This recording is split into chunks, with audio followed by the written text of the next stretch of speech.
Welcome back to Soul Synergies Network podcast. I'm your host, Dr. Irma Elisheva Diaz. Today, I want to talk about something deeply important and often misunderstood: hospice philosophy. Most of you know that as part of what I do, of the many other things that I do, I am a hospice chaplain and bereavement specialist for VITAS Healthcare, a national organization. I've done this type of work for more than a decade now, and I have found that for many people, hospice is associated only with death, which is why I thought this podcast would maybe bring a sense of relief and comfort to those who have placed their loved ones under hospice care at the end of their life, or maybe are thinking about it. It may help provide a tool for hospice workers. You see, hospice is not about dying. Hospice is about living fully until the very end. It is about dignity, presence, compassion, and honoring the whole person, the whole body, mind, heart, and soul.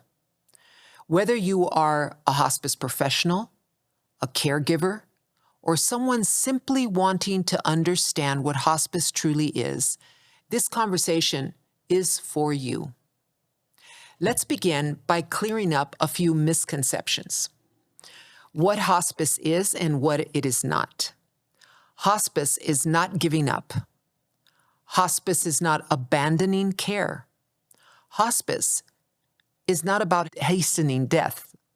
Hospice is a philosophy of care focused on comfort rather than cure. When a person has a life-limiting illness, for example, a treatment is no longer providing benefit.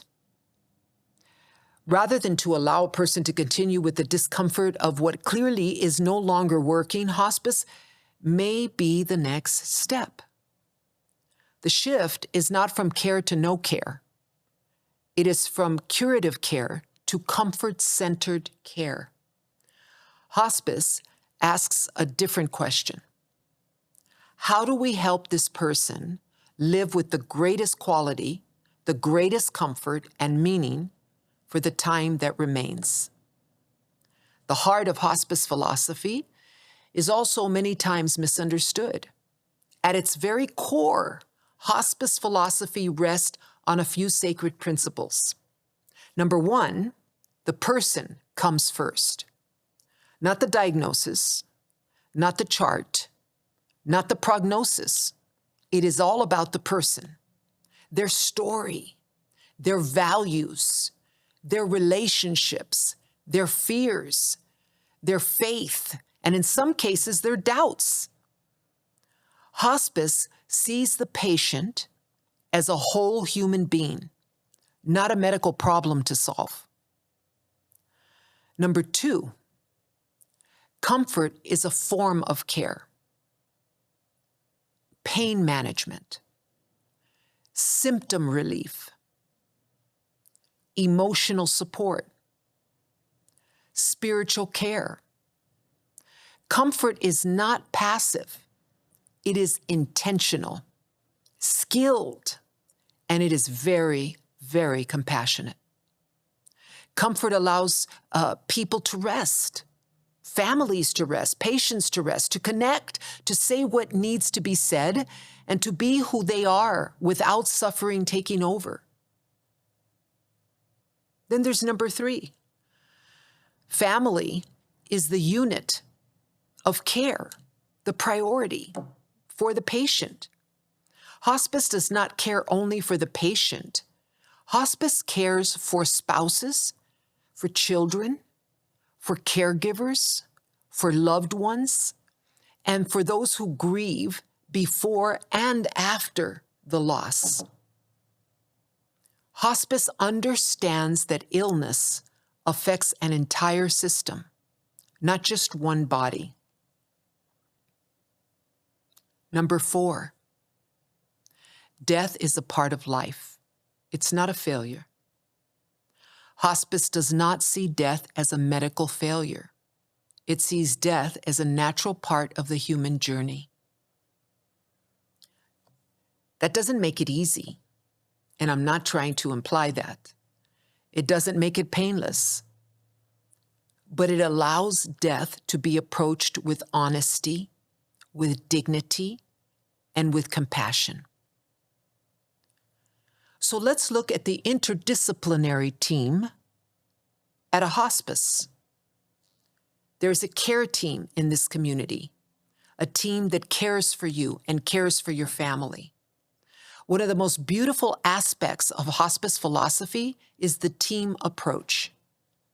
Hospice care is delivered by an interdisciplinary team that may include physicians, nurses, social workers, chaplains, aides, volunteers, bereavement professionals. And each discipline brings something essential during this time in a person's life. And together, they form a circle of care around the patient and around the family. Hospice philosophy understands that no single profession can hold all of this alone. Then there is the role of presence. One of the most sacred elements of hospice philosophy is presence.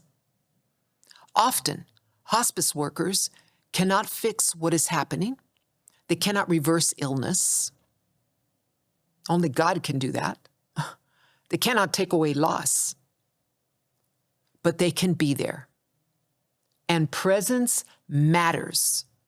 To sit with your loved one, to listen, to bear witness to what they're feeling, what they're thinking, what they're talking about, to hold silence when it's necessary.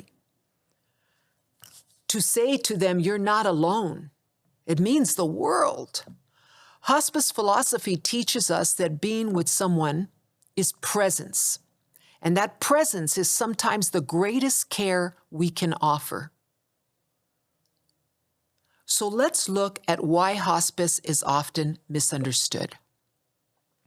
Hospice is misunderstood because our culture struggles with death. It struggles with vulnerability, with uncertainty, with the limits that we actually have when we can't control. Across many traditions, people have been taught, sometimes unintentionally, that accepting what is happening in the body means letting go of belief in a miracle. And that is simply not true. You can believe for a miracle. You can be a strong person of faith.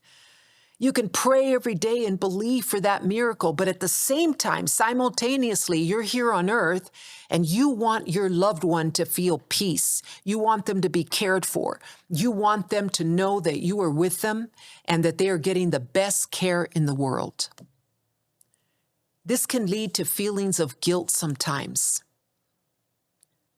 when we question our faith or spiritual confusion, even though acceptance and faith are not opposites, but they're often companions and they walk together. One can take care of their physical needs without losing the idea that God, our Creator, can do anything in the midst of anything. And I believe that. We're trained to fight, to fix, and to push forward. But hospice invites us instead to make space, to slow down, to listen, to accept, and care deeply without control. This can feel threatening in a world that equates value with productivity and cure. But hospice reminds us that a life has value until its final breath, and then some. And we also must not forget what hospice teaches us about living. Here's the quiet truth that hospice philosophy offers. When we care well for those that are terminally ill, we learn how to live more honestly. Hospice teaches us what really matters, how precious presence is. It teaches us how love shows up in small moments, valuable moments that you'll never forget. and how dignity should never be optional. Hospice teaches us that meaning does not end when curing has to stop. If you are a hospice worker and you're listening today, I want you to know this. Your work is sacred. Your presence absolutely matters. Your care leaves an imprint long after a patient is gone. If you're a caregiver or family member, know that choosing hospice is not choosing less love. It's often choosing more comfort, more honesty, more connection, more dignity. Hospice philosophy reminds us that even at the end of life, there is still life to be honored. These thoughts, this understanding is so very important.